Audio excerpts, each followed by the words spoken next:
What's up, crew? We're here with Mark Baker for another video answering your questions from the comments. So today we have 9 questions. These are straight from the YouTube comments. So as always, thank you for your time, Mark, and let's go ahead and knock some of these out. Let's do it.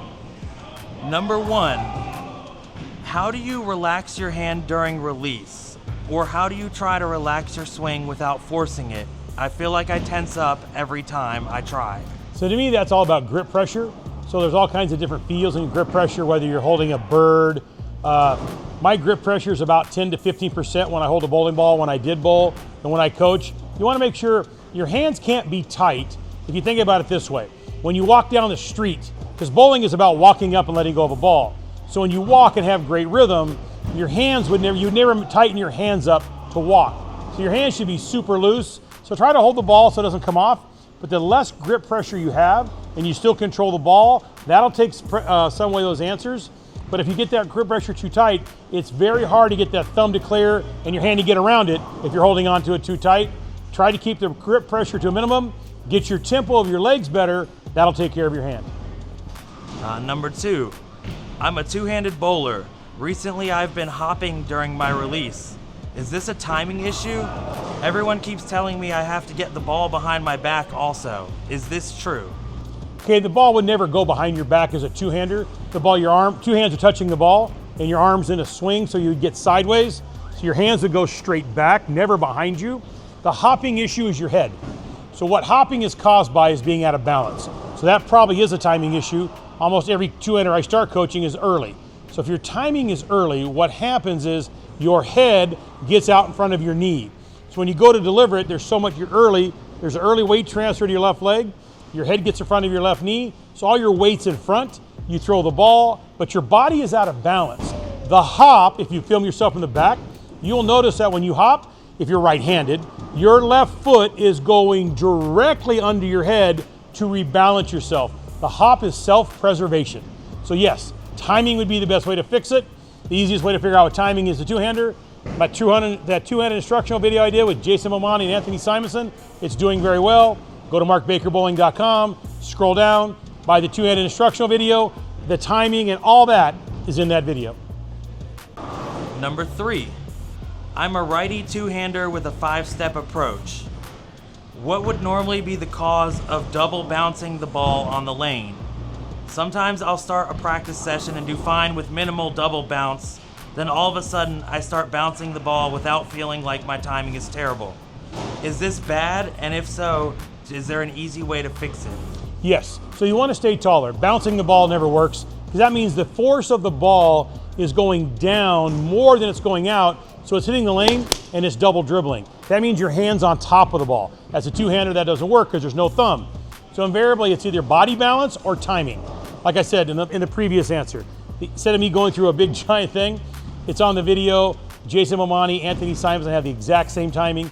So when they have their timing better, they really can control their head. And when your head stays up, not gets too far low, the farther my head goes down, watch where my hand goes, on top.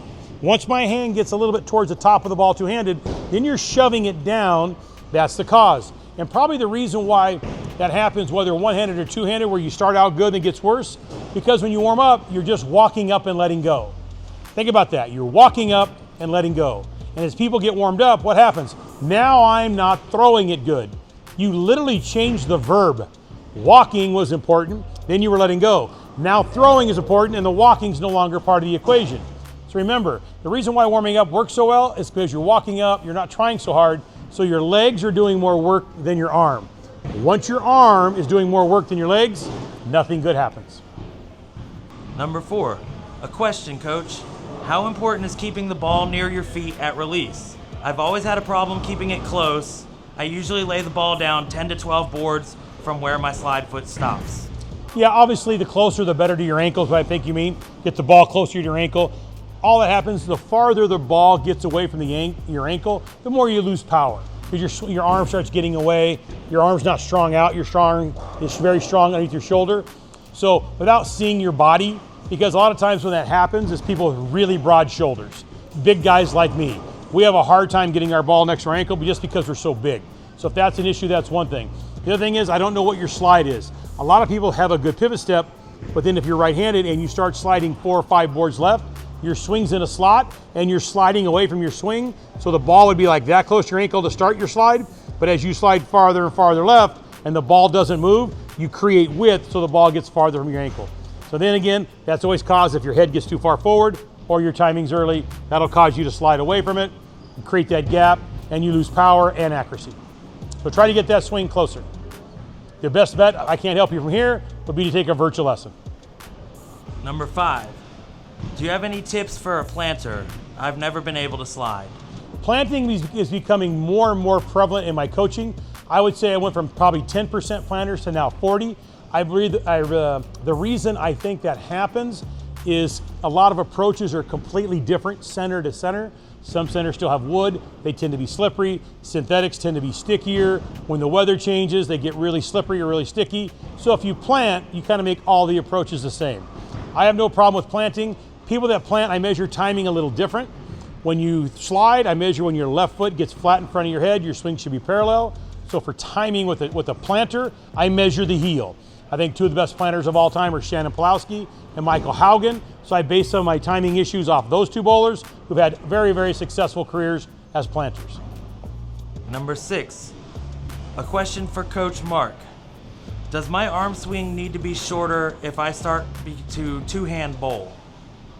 Well, your swing is going to be predicated by the length of your left arm. Both hands are touching the ball.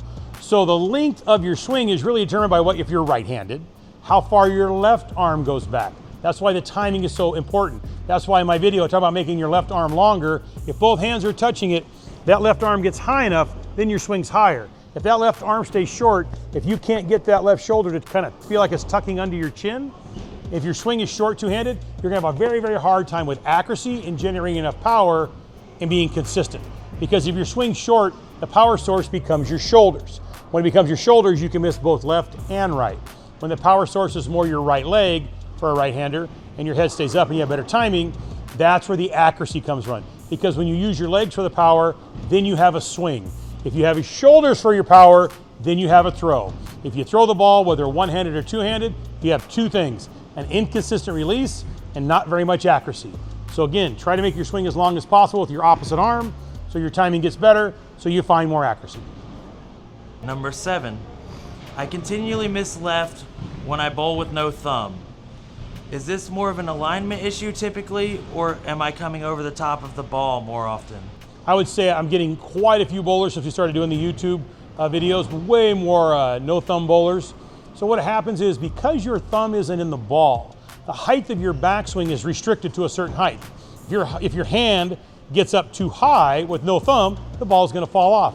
So invariably bowlers with no thumb, like Tom Doherty being the best example, backswing's pretty short. So the ability to get your body ahead of your swing, even though your backswing's short because there's no thumb, is imperative to being in time. And the better timing you get, the less you move, the less you miss left. If your timing is early with no thumb in it, you come over the top. So your self-analysis is correct, but it's because of timing. Your hand comes over the top. You tend to miss in, and miss, more importantly, you miss in down lane at the break point. It always comes down to timing, whether it's one-handed or two-handed. Perfect. And also shout out to Tom Doherty from our channel. We've seen your comments before, so we appreciate you looking out for us. We're big fans. Thanks, TD.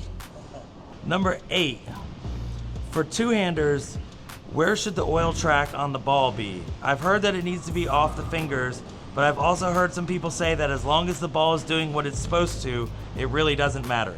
That would be the correct answer. If you look at all the professional bowlers and you came to a pro event and you went around the thing, you looked at all the tracks and all the oil rings, there isn't one spot they all end up from. They all throw it slightly different. So again, your premise is correct. If it's not bouncing and rumbling and not hooking, and every time you throw it, your ball does the correct thing at 45 feet at the break point, and your ball makes that strong move where it's supposed to make it, I wouldn't really worry about the oil rings. And now our 9th and final question, and it's actually about a friend of yours. So, what are your thoughts about the new and upcoming two-handers getting their follow-through to the other side of their head? I'm talking about players like Jesper Svensson and Zach Wilkins, to name some. Right, because they're so open. Two-handers tend to get they got to get their, well, you got a lefty and a righty. Let's go with Zach. Your third step has to go a bit left to clear both arms, so their bodies are more open than a one-hander. So if two-handers followed through like the old school to the right of our head, they would miss so far right or so far left that never. So most of the good bowlers now tend to follow through their face, or they follow through over their shoulder. The reason being, they're open and their swing comes a little bit over the top to get the ball to go forward, not sideways. So now I'm at the training center. Almost everybody I coach now, I'm trying to get their follow through, one-handed or two-handed, to come up through their face. I would rather your follow through come on the other side than come out over here like the old school. If you follow through to the right, the ball tends to go the other way every time. So much more because the rotation's added later. People hook the ball so much more than they did in my era. So the follow throughs definitely go more up in front of you like this than they did this. So yes, I agree with what those guys are doing. Obviously Jesper's on my PBA team league. He's a beast.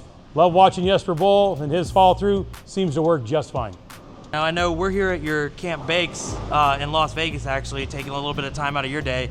Is there anything you got upcoming that you'd like to plug? Not really. I'm just going back to the West Pack Training Center tomorrow night. Back to doing lessons. My next camp will be sometime in April. Everything else is going pretty good.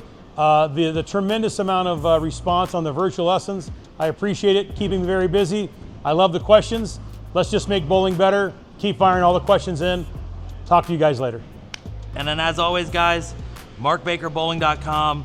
Check out the Change in the Game video series. With the questions you guys ask, along with what we give you already, if you pair them up with the video or do a virtual lesson in the video, you're gonna get so much knowledge and feedback instantly that really, it's just gonna quick start. It's gonna accelerate the learning curve. Yeah, hearing it this way is trying to make sense.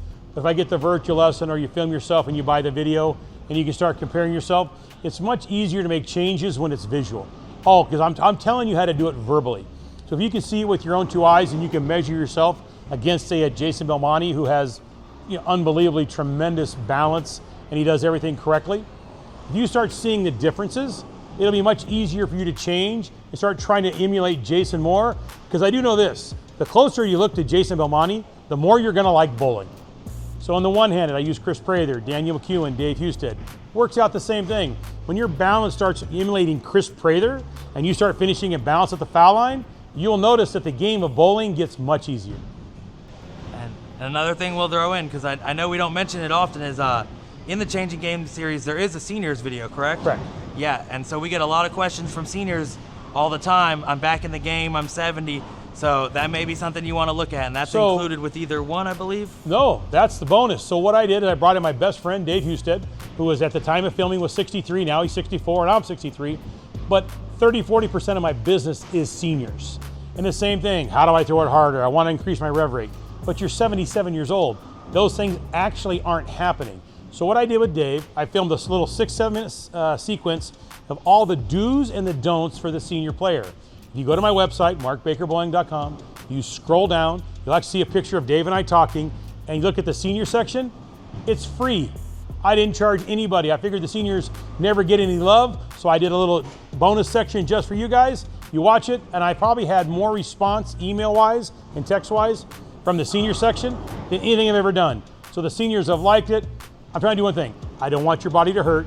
I want you to bowl more often. I don't want you to get tired. I just want you to keep bowling and enjoy this great game of bowling. So check it out. It's free. It'll definitely help you. Perfect. Thank you very much, ladies and gentlemen. The man, the myth, the legend, Mark Baker. Thanks, guys.